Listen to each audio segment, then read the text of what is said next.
교회에서 오랫동안 믿음을 가지고 신앙생활을 하는 사람들이 있습니다. 그러나 아이러니컬하게도 그런 사람들 중에는 평안함을 누리지 못하는 경우가 있습니다. 그들은 여전히 교회에서 수많은 봉사를 감당하며 열심을 다해 힘을 쏟습니다. 하지만 그들의 삶을 깊이 나누고 대화를 해보면 어딘가 모르게 불안이 자리 잡고 있는 것을 느낄 때가 있습니다. 겉으로는 믿음의 사람처럼 보이지만 속마음에는 평안이 아닌 초조함이 흐르고 있는 것이죠. 혹시 당신도 그런 사람입니까? 그리스도인으로서 평생 교회를 다니고 있음에도 불구하고 여전히 불안감에 휩싸인 채 아등바등 살아가고 있지는 않습니까? 저 역시 그런 시절이 있었습니다. 겉으로 보기엔 믿음이 있어 보이고 교회 생활에 충실했지만 제 안에는 평안함보다 조급함과 두려움이 가득했던 시절이 있었습니다. 그렇지만 하나님을 믿는다는 것이 언제나 마냥 평안한 것만은 아닙니다. 하나님을 진심으로 따르기로 결단한다는 것은 자기를 부인하고 때론 상식을 뛰어넘는 위험한 도전을 감수해야 하기 때문입니다. 주님의 음성을 듣고 하나님의 부르심에 순종한 사람들. 그들은 세상이 보기엔 어리석어 보일지라도 하나님의 시선에서는 진정으로 평안을 누리는 복된 자들입니다. 아브라함이 주의 음성을 듣고 안전하게 정착해 살고 있던 고향을 떠나 어디인지도 모르는 미지의 땅으로 떠났던 이야기를 기억하십시오. 그것은 단순히 집을 이사하는 개념이 아닙니다. 그 길은 목숨을 걸어야만 갈 수 있는 철저한 신뢰의 여정이었습니다. 믿음이란 바로 그런 것입니다. 저 또한 주님의 음성을 깨닫고 주님이 가라고 하신 길로 떠났습니다. 그 길은 쉽지 않았습니다. 오히려 너무나도 힘들고 두려웠습니다. 때로는 외롭고 이해받지 못하는 길이었지만 그 길 위에서 저는 설명할 수 없는 평안함을 누릴 수 있었습니다. 그 평안함은 상황 때문이 아니라 하나님이 함께 하신다는 확신에서 비롯된 것이었습니다. 그리고 그 확신은 하나님이 가라고 하신 길이기 때문에 생긴 것입니다. 주님은 나를 복주시기를 원하시지 나를 망하게 하시거나 고통에 빠뜨리기 위해 부르시지 않으신다는 것을 저는 믿습니다. 그래서 세상적으로는 어리석고 비현실적으로 보일 수 있는 길일지라도 그 길을 갈 수 있었던 것입니다. 그러던 어느 날 저는 문득 이런 생각이 들었습니다. 그냥 그만둘까?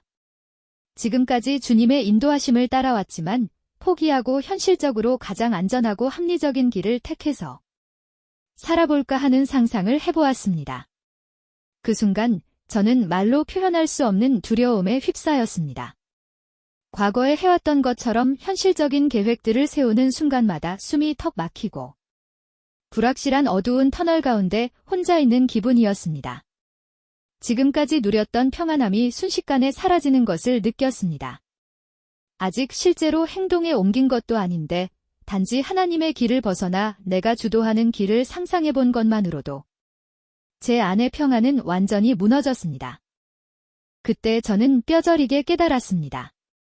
제가 아무리 힘들고 도전적인 길을 걷고 있어도 평안할 수 있었던 이유는 그 길이 하나님이 가라고 하신 길이기 때문이라는 것을 말입니다. 그분의 부르심에 순종했기에 그분이 함께 하시기에 저는 평안할 수 있었습니다. 그 믿음, 하나님이 나와 함께 하신다는 그 믿음은 제게 설명할 수 없는 안정감을 주었습니다. 그 믿음이 있었기에 아무리 제 삶에 눈에 띄는 성과가 없고 합리적이지 않아 보여도 저는 평안을 잃지 않을 수 있었습니다. 왜냐하면 그 길이 하나님이 가라고 하신 길이었기 때문입니다. 주님이 명령하신 길이었기 때문입니다. 그리고 주님이 함께 하시는 길이었기 때문입니다.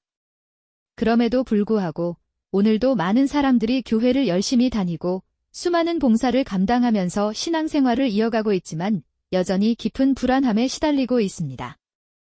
그 이유는 단 하나일지도 모릅니다.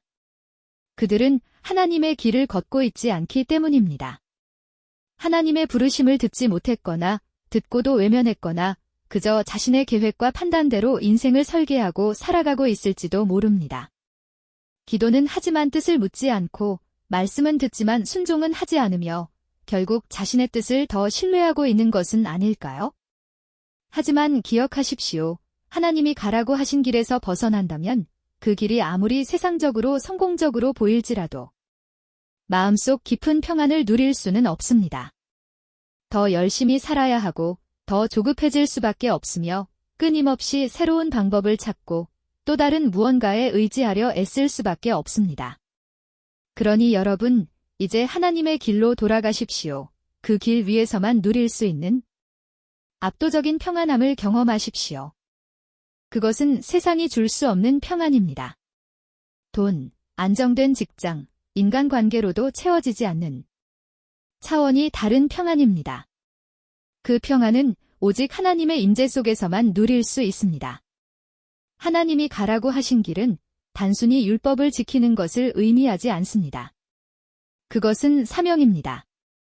당신에게 주어진 특별한 사명, 아주 개인적인 길이 있습니다. 그 부르심에 순종하지 않는다면 당신은 결코 진정한 평안을 경험할 수 없습니다. 하지만 그 길이 아무리 두렵고 힘들지라도 용기를 내어 주님이 가라고 하신 길을 걷는다면 그 순간부터 우리는 주님과 동행하게 됩니다. 그리고 그 동행의 여정 속에서 우리는 비로소 참된 평안함을 누릴 수 있습니다. 전지전능하신 하나님, 우리 아빠 아버지께서 함께 하신다는 그 믿음이 주는 평안은 어떤 상황 속에서도 흔들리지 않는 반석과 같습니다. 그 평안이 마음에 임하면 조급함이 사라집니다. 여유가 생깁니다. 모든 염려를 주님께 맡기게 됩니다.